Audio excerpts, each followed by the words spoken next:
Welcome back to Gaming Down Under, Andrew the Phoenix here, and I have an update about the channel just before we get into it today. I don't have time to produce and edit new videos in full right now. Work commitments and whatnot just keep me too busy. It's been a year since my last update that is due directly to my job.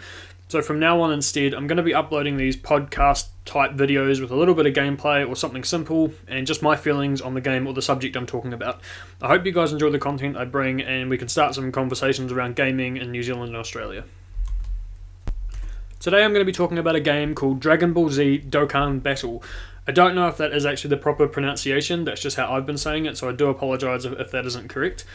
I want to start by saying this is a mobile game, so say what you will about real gamers not playing mobile games, but this is a really good example of a mobile game almost done perfectly. There are definitely going to be some criticisms, but I'll get into that a little bit later on. So this is it's a card collection, turn-based battle style game. Anyone who's played these types of games before will find this really easy to pick up on if you've ever played something like Legendary. For anyone who doesn't know what this is, you basically just collect cards, you use the cards to battle other characters. It's pretty simple, but it's really fun if it's done right. My first little criticism right at the beginning of this is the loading times. I'm running this game on a Samsung Galaxy S7 and there is definitely some serious lag in areas of the game, and the load times vary from anywhere from 15 to 45 seconds, sometimes longer depending on updates and things like that. In the grand scheme of things, it's not really a big deal, it's just I wanted to let you know that does happen. So let's keep on the subject of the characters. As of this update, I have access to characters right from the start of the original Dragon Ball saga and right up to the Battle of Gods. So there's a massive roster of characters available here, recently including Ozaru transformations or Great Ape transformations for certain special event characters. So you can have up to 6 characters in your team, which you can then bring along a guest or a friend to battle alongside you at the start of each battle. You can have multiple teams set up to switch out at a moment's notice if you need them for a special event or a boss fight or something like that. However, this must be done before the stage starts, so beware of having sets of one type of character chosen or anything like that. The 5 types of cards are Strength, Physical, Agility, Technique, and Intelligence. They work in a rock, paper, scissors type deal where each card has an advantage or a disadvantage against other types, each having a variant of a super or extreme type. An example is Extreme Strength or Super Intelligence. Each type has 3 stats: Attack, Defense, and Health. The health stat goes towards a main health pool that you will see in battle. For example, if you have 6 characters with 100 health each, your total pool should be 600 points. The attack and defense are individual to them and determine their damage done and their damage taken in a fight. Each character can be leveled up to their max level of their current state. Cards can be awakened or transformed into a higher state, meaning they can be leveled up further. The maximum state for most cards is called a Dokkan Awaken state, which is effectively their ultimate state, which will reset the card's level and give you a chance to level them up even further and make them even stronger. So moving on to gameplay, when you start a mission you will be set on a Monopoly style map with varying routes that you can choose depending on the difficulty you select. You'll be given 3 number counters to choose from. Each number represents the amount of spaces you will move, and each tile has a variety of effects, from gaining an item, powering up a character for the next fight, damaging you outside of battle, and then there's the battle tiles themselves, which are your bread and butter for XP and Zenny. There are other tile types, but I'm not going to cover them all right now. This is going to be your main style gameplay. This will be each mission. In every chapter you clear a stage and move on. Each mission has 3 difficulty settings: normal, hard, and Z-hard. Starting out, you'll be focusing on normal missions for 2 reasons. 1, unless you can afford to pump money into this game, you aren't going to be clearing Z-hard missions right away. And 2, your energy will not be high enough to tackle them all the time, unless, again, you have money to throw at this. Just to quickly break down the battle system, you'll get 3 characters randomly chosen from your team, assuming you have 6 characters, and they will be placed on the field. Between you and the enemy is a large pool of key balls, which are all different colours. These colours correspond directly to each character type, and your goal is to line up as many of one colour orb in a line to grow a combo. Every character can collect any colour, but getting the colour that matches your character will give them a big boost in ki, which goes towards performing a super attack like the Kamehameha wave, and a Dokkan attack, which is like a quick time event that deals massive damage but takes time to power up. You also regenerate a small amount of health when the correct colours are used. I want to take a moment to focus on how genuinely good this game is. You do not have to spend money to keep playing this game, and I'm going to explain that in more detail soon. But if you love Dragon Ball and you love these types of games, then go and give it a go. It's not a paid campaign or anything like that. This is just one gamer to another. It's a really good time. Moving on to currency, I'll start with the Dragon Crystals. These are your main finds for completing missions. Each time you complete a stage for the first time, you will get a crystal. You can complete each stage up to 3 times on each difficulty setting, so you get up to 3 chances per mission. Now, where this becomes a really good mechanic is using the crystals to restore your energy. It will take anywhere from 6 energy points up to 40 or more to attempt certain stages. Once your energy runs out, you will need to wait 5 minutes to restore 1 energy point. Alternatively, you can use Dragon Crystals to restore it. This is by far my favourite aspect of the game. 1 crystal completely restores your energy regardless of your level, and if you had energy points left over, it will roll them over, giving you more than your current max energy. No matter how many times you restore your energy, it will only ever cost 1 crystal. Whether you do it once or 15 times, it will never cost more than 1 crystal each time, meaning as long as you are clearing missions, you can restore your energy with the crystals you find and keep going. You can use the crystals for a few other uses. You can spend them to increase your maximum amount of characters you can have in your inventory at once. You can also use a crystal to recover in a fight if you lose, giving you full health and another chance to win the fight. You can also use them to summon characters.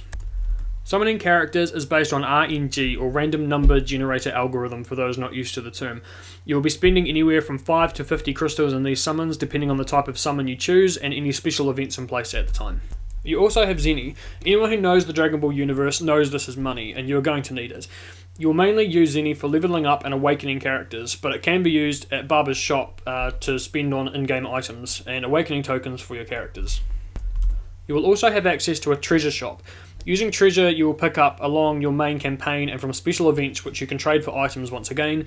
There is also a trade point shop where you can trade items, characters and awakening tokens for trade points, which if you can't guess, you can use to buy stuff. Alongside the main game, you have events. These range from special events that are around for a limited time to specific events that give you particular items for specific things. For instance, you can choose a training level targeted at strength characters. It acts just like a normal mission and you move along the tiles and end up in a final battle against a boss, but in these events you will get items for training your specific character type. Training is simple enough once you get your head around it. You choose the character you want to train. You can then use characters you don't want to keep as fodder for gaining XP. You need to sacrifice at least 1 character to train. You cannot train if you don't sacrifice anything. To supplement your training, there are a couple of boosters at your disposal. You can select up to 5 training items at a time which will give you an XP boost, anywhere from 100 to 1,000,000 depending on the rarity of the item. Next, you can choose a training location which will again give you a boost to the XP gained and give you a chance to get a multiplier boost to the XP gained, which can be very useful when leveling up your stronger characters. I'll just touch on awakenings quickly. You'll need 2 things in order to awaken a character: Zenny and awakening tokens or medals, which can be found throughout the game, with some tokens only being available during special events, so you may not have access to these tokens for some time, depending when the event comes back around next. You must level up your character to their max level, and then if your character can be awakened, use the correct awakening medals and the amount of Zenny needed to perform the awakening, which will grant you a stronger character that can be leveled up further, and in some cases Dokkan awakened, as I mentioned earlier. Okay, so that's a decent overview of the game for the most part. Now I'm going to focus on some of the things I don't like about the game. Remember that again, I support this game. It is a really good game. It has a lot of content for no money down. So what I'm going to say next is just the ugly side of all gaming today, not a direct attack on the company or the people involved. Going back to the trade shop, this is a minor annoyance, but one nonetheless. Trading characters for points is extremely unfulfilling. Some items cost in excess of 5,000 trade points. I was thinking of trading an ultra rare max level Goku card I didn't really need for some points and was offered 1,500 points for it. Bearing in mind this card had cost me in excess of 3.5 million Zenny to level it up and awaken, not to mention the grinding that was necessary to get the medals to awaken it in the first place. So being offered 1,500 trade points was a little bit of an insult. As I mentioned, some of these items are not cheap. The argument can be made that you can trade low level trash cards for less points and build it up over time, but some of these items are on a timer and may not return for a while, if at all. So it's not a huge complaint, it's just a little annoying. The next thing is team wipes. Anyone who has played a team-based RPG where you need to micromanage a team will understand this. It sucks big time. There are certain events where a special fight is possible against a strong enemy for a chance at rare items. These cost far more than normal stages, coming in at over 40 energy points just to take part in some of them. My personal experience with this happened when my team, consisting of 4 max level ultra rares and 2 max level SSRs, got wiped in the first round by the super attack from the main boss. He got the first attack and instantly wiped my whole team. This is where your Dragon Crystals come in. You can use them to regen your health and try again, but you're going to need a lot of them. And unless you have money to spend, grinding missions is the only reliable way to get crystals, which is going to run out eventually. Which brings me to my next point, microtransactions. Every gamer knows about the plague of on-disc DLC, day one season passes, and microtransactions that have become a much stronger part of gaming in recent years. Now I know these devs need to make money, why else would they be doing this? But for these crystals in New Zealand, it costs $1.49 for one crystal or $66.99 for 91 crystals. There are other options, but they're all overpriced nonetheless. Yes, you can farm missions for crystals, but this will not be anywhere near enough in your late game for your needs, and purchasing these will be needed at some point. Not intending to contradict my initial statement that it is possible to play this game without spending money, I want to stress that that is in fact possible, but much later into your game it will become increasingly harder. And my final complaint about this game is the summoning of characters. Using dragon crystals to summon characters is meant to increase your chances of getting rare and powerful cards, alongside friend point summons, which are in effect free summons you get for using guests and friends in battle, which grant you low level characters and items which can be traded for Zenny or used for training. My issue comes from a personal experience with summons using crystals. As I've made it obvious by now, these crystals can be farmed, but it takes time, or you have to buy them. I got the chance to do a multi-summon for 30 crystals instead of 50, which is meant to grant you a much higher chance of getting stronger cards. So I farmed my crystals, done my summon, and was really excited to see what I got, and this is where I got a little bit salty. For my 10 cards, I received 5 copies of Chiaotzu, 3 of one version and 2 of another version, all basic rares, 3 copies of the same TN, again a basic rare, 1 super rare Kid Trunks, and 1 super rare Kid Goten. Goten is the only card that made it into my team and is still in my team today. The rest were trash. So disheartened, but giving them the benefit of the doubt, I spent some money thinking I was expecting too much for my free playthrough. I wanted something rare and powerful, so I farmed about 20 more crystals and purchased another 32 in order to reach the 50 crystal cost. The 30 crystal summon was a one use only for a special event. So I got pumped up, hit the button, and this is where I got so salty you could have used me as a pretzel topping. Not only did I again get the same Chiaotzu another 3 times, I got another 3 TN cards. The other 4 were Yamcha, Yajirobe, and a super rare Vegeta, and a Captain Ginyu basic rare.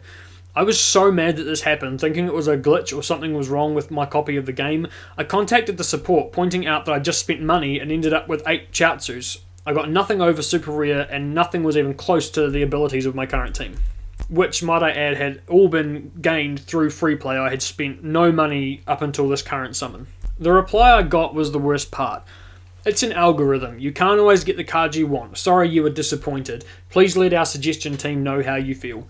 That hurt me as a gamer. As a child of the 90s, growing up with Dragon Ball, growing up with Bandai Namco's games and their products for years, to be told, hey, sorry, but your money isn't important to us, that made me mad. I know people are going to think I'm being elitist, wanting to pay to win, but this game does not take place directly against other people. It's in the same vein as on-disc DLC and all that jazz. When I spend money on a product like this, I expect to get more than what I would get playing the game for free. Think of it what you will, but anyone who has been through the anger of on-disc DLC and season passes will understand exactly what I mean. Okay guys, I'm going to end it here. If I don't, I'm going to be here all day. Again, this is a great game. It has issues, but I do encourage you to download it. Give it a try and see what you think, especially if you love the Dragon Ball universe like I do. You will have some real fun with this game, and it won't cost you an arm and a leg unless you really want it to. I want to get some more focus on New Zealand and Australian gaming culture. I want to start discussions about this stuff, and I'm very excited that there's a game development company that's just started up in my hometown right here in New Zealand, and I can't wait to see where they take it. Thank you so much for listening, and I'll catch you next time. I'm Andrew the Phoenix for Gaming Down Under.